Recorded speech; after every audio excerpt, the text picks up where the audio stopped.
आज आपके साथ एक और most important topic dairy farming के नज़रिए से लेकर आ चुके हैं, जिसका जानना आपके लिए अति अनिवार्य है। पहली बार अगर आप इस चैनल के ऊपर विजिट कर रहे हैं तो सब्सक्राइब कर लीजिए ये चैनल, क्योंकि ये चैनल, ये प्लेटफॉर्म आपको एक सफल डेयरी फार्मर बना के ही छोड़ेगा। आज के टॉपिक का नाम है care and management of the cow after calving. दोस्तों, जब गाय की काल्विंग होती है, गाय के बच्चा देने की प्रक्रिया को हम काल्विंग कहते हैं, ठीक है। तो जब गाय की काल्विंग होती है तो बड़ी सारी दिक्कतों का सामना हमारे डेयरी फार्मर्स भाइयों को करना पड़ता है। जिन्हें नॉलेज है वो तो आसानी से ये स्थिति को हैंडल कर लेते हैं, लेकिन जिन्हें जानकारी नहीं है वो बेचारे फंस जाते हैं और बड़ी सारी दिक्कतों का सामना उन्हें करना पड़ता है। इसलिए बिल्कुल सरल शब्दों में पूरी जानकारी आपको इस वीडियो में देने वाले हैं। वीडियो को एंड तक आप ज़रूर देखिएगा। जो भी बातें आपको बताई जाएंगी सारी की सारी बिल्कुल एक्यूरेट होने वाली हैं। आइए वीडियो शुरू करते हैं और समझते हैं कि गाय की जब डिलीवरी होती है तो उन्हें कैसे हमें हैंडलिंग करनी चाहिए। जब आपको लगता है कि गाय बच्चा देने के लिए लगभग रेडी हो चुकी है तो अपनी गाय को अकेला बांध दीजिए एक ऐसी जगह जो बिल्कुल क्लीन हो, अच्छे इन्वायरमेंट में। आस पड़ोस में शोर शराबा बिल्कुल भी नहीं होना चाहिए। गाय की डिलीवरी में 2 से 4 घंटे का समय लगता है। अगर आपकी गाय फर्स्ट लैक्टेशन की है तो ये समय ज़्यादा भी लग सकता है। तो इस अंतराल में आपने गाय को तंग नहीं करना है। कुछ लोग क्या करते हैं, गाय की जब छोटा सा वाटर बैग बाहर आता है तो गाय का बच्चा अंदर से ही खुद हाथ डाल के खींच लेते हैं। उन्हें लगता है कि गाय को दर्द ना हो।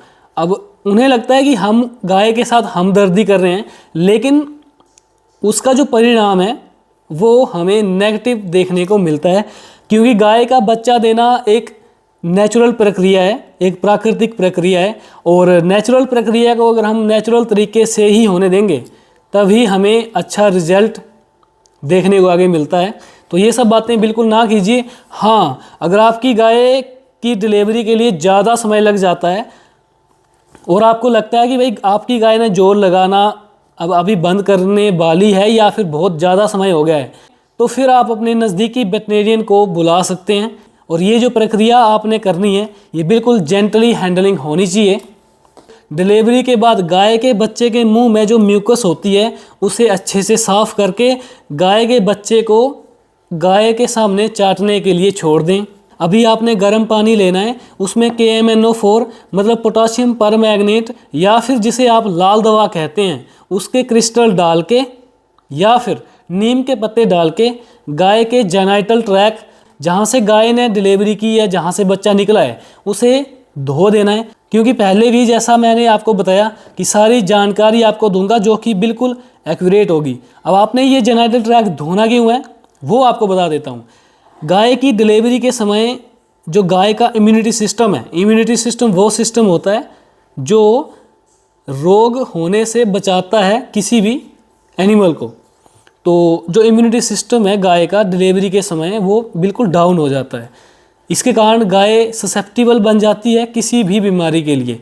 मतलब अगर आस पड़ोस में कोई सा भी बैक्टीरिया या वायरस फैला हुआ है तो ये बीमारी होने के जो चांसेस है आपकी गाय को वो काफ़ी हद तक बढ़ जाते हैं।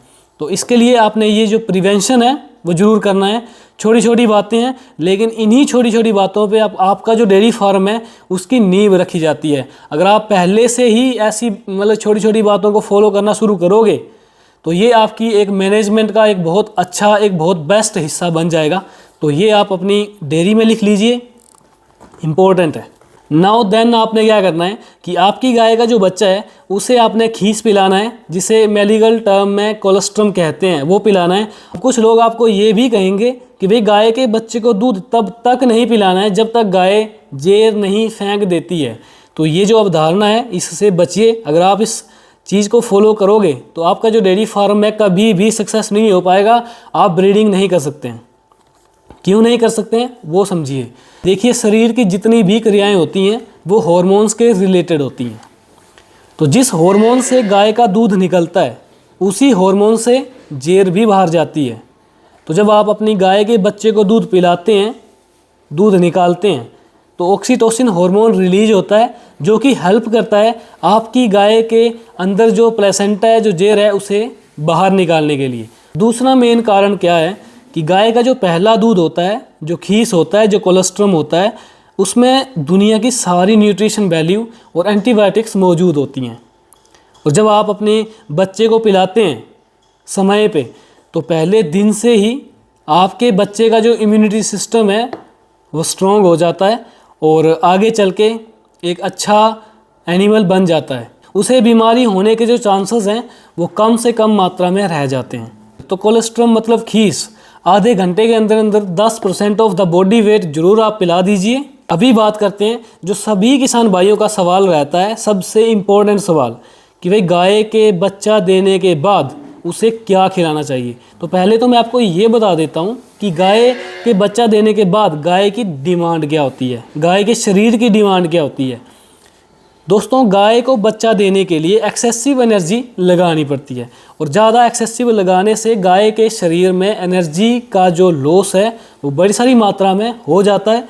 तो हमें उस एनर्जी के लॉस को पूरा करना होता है। इसलिए हर एक वीडियो में लोग ये कहते ही हैं कि भाई गाय को बच्चा देने के बाद कार्बोहाइड्रेट्स देने चाहिए।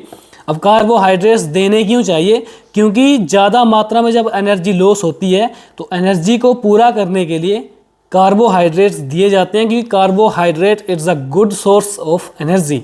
तो जब गाय की डिलीवरी होती है तो गाय को अच्छी किस्म का भूसा दीजिए, उसमें आप अनाज ऐड कर सकते हैं। अनाज वही आपने ऐड करना है जो जल्दी से गाय के पेट में पच जाए, क्योंकि गाय का जो इम्यूनिटी सिस्टम है वो तो डाउन हो गया है और उसके साथ साथ जो पाचन